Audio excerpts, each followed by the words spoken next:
Sa tingin mo ba, sama-sama ako na rin bang tao?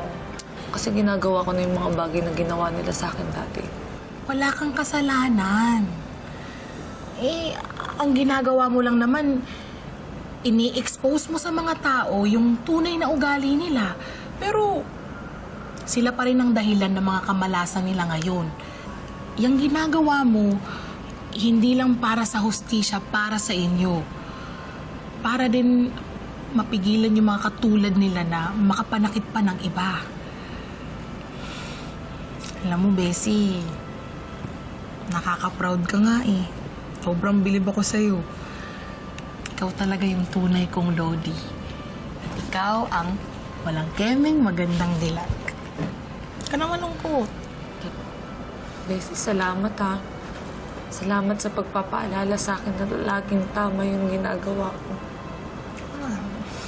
Bessie, umpisa pa lang to. Hindi lang si Blair ang sisingilin ko, kundi lahat sila.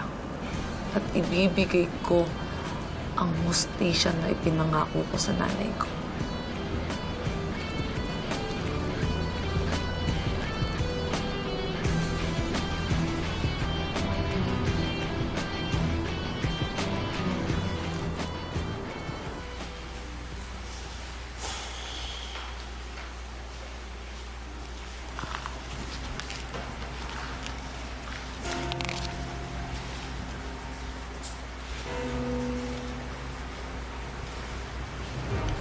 Anong ginagawa mo dito?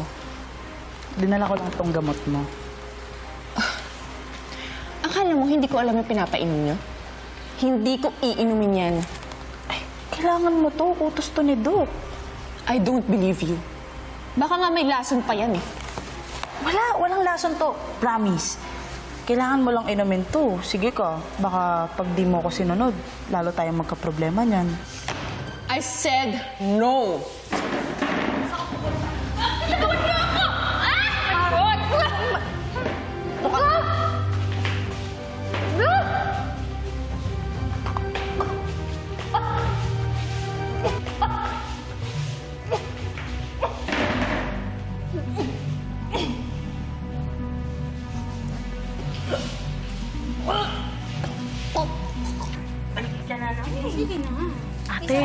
Ate, alam niyo ba, sabi ng babae dun, mapangit niyo daw.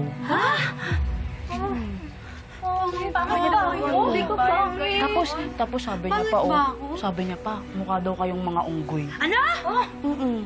Hindi kami pangit, ha? Sino nagsabi? Sabi ng babae dun, no?